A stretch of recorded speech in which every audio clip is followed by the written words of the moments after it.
in prison 23 years out of the last 30 years. So I've been doing my time, and But you I keep haven't had a chance to, you know. to do what? Because you've been to SafeP, you've been to ISF, and you went to ISF more recently, right? Yes, ma'am. Okay. As soon as I got out, I got right on probation, and I haven't had a chance to. You got right on probation. You didn't. Yes, ma'am. You tested. I had to go to Beaumont, which You I'm tested from, positive for cocaine after all of this time, and all the different things that have been given to you, and the opportunity that I gave you back in January of last year. You pled open, just open to me. I could have done anything. Yes. I could have sent you to prison for 20 years, 10 years, and I gave you an opportunity. And I said on that day, because Mr. Coleman printed it out for I know me. what you said. Well, Yeah. so how do I do anything other than what I said? I mean, the situation. I got parents. My mother 90 years old, man. I don't want her to die and I be Hey, in prison. we're not talking about anybody You but know you what? today. Yeah, I know. I'm sorry your mom's that old and that you Yeah. haven't been around to be with her, but that's whose fault? It's not going to be my fault if you're not there. How about some personal responsibility instead of my mom is old and don't send me to prison? Man, you know. Judge, what I was saying about this. Go ahead. He was warned about not coming back, and the court didn't want to hear about a relapse, but I don't know that this is really a relapse. He never really got the help. On this most recent term of probation with the JCDI, and if transportation is going to be a problem, I know he's already been to SafeP, Judge, but it would be the relapse portion of SafeP would be appropriate, or a whole new term. Hold on. So if I'm reading this, I want to know when he went to ISF this last time. Parole sent him when, because the way I'm reading is you were released from ISF and started JCDI August 6th of 2024. So I put you on probation in January, and between January and August, you went to ISF last year. Is that correct or no? Rose sent him to ISF because of additional charge. Okay. So when was that? He was in custody in Jefferson County, and then from custody. Went straight there. So I placed you on probation. You never got out. You went and got help at ISF. Okay. All right. Anything else? And Judge, if the court, and it seems like the court is not leaning towards probation. No.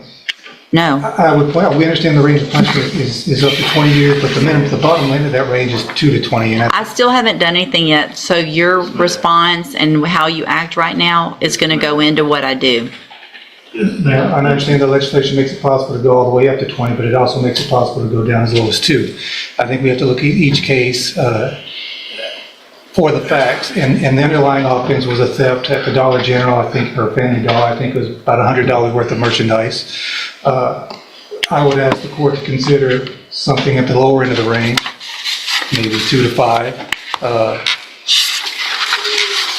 Just because we can drop the hammer on them, that doesn't necessarily mean that we should. And that's what we're asking the court to do. If probation is not going to be an option. Thank you. Mr. Coleman. I'll keep it brief. The defendant has earned every bit of a 15-year sentence in prison. That's what I asked for originally.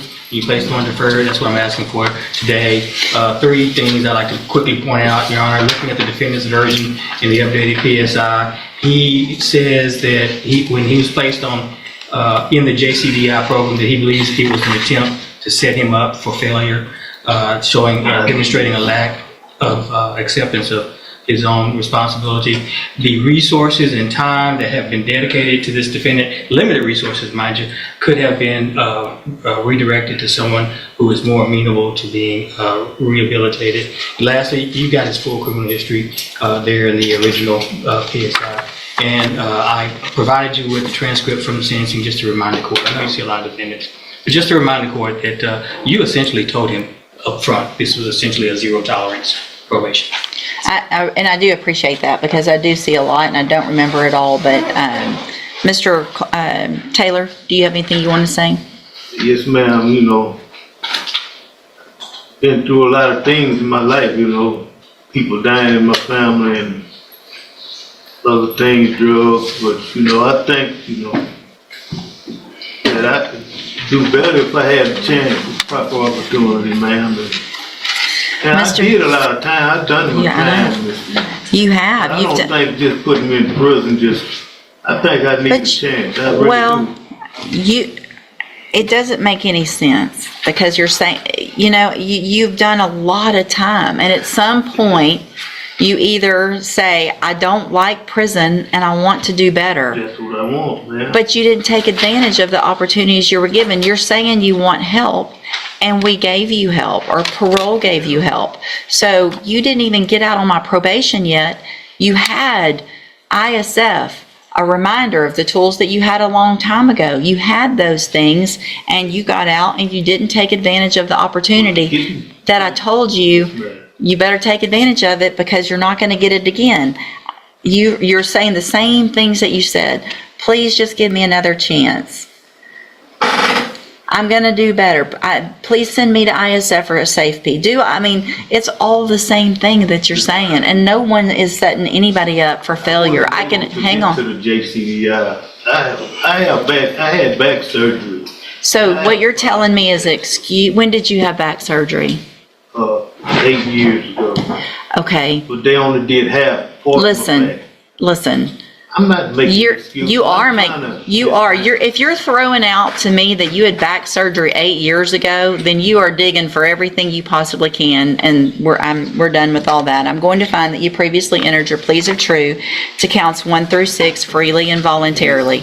I'm going to find those counts true. I'm going to find sufficient evidence to find you guilty, and at this time, find you guilty of theft of property with previous convictions. I'm going to sentence you to a term of 12 years in the institutional division of the Texas Department of Corrections.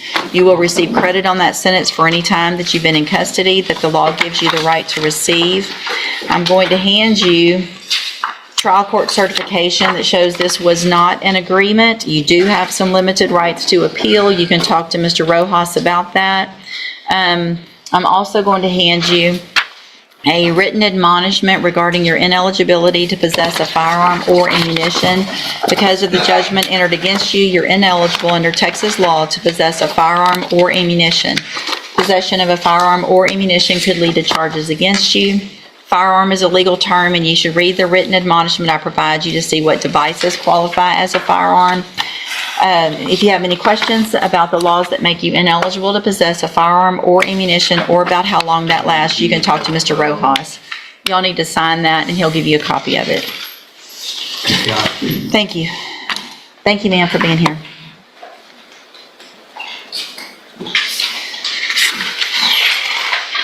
Ms. Holmes on Demario Flukas. That's it for her. Missed me 12 years. Hey, come back, Mr. Taylor. Come here. Let me tell you something.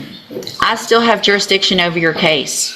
So any disrespect that you show me right now, I can add years to that number. Is that what you would like to do? I do think it's fair. It doesn't matter that it's a misdemeanor. You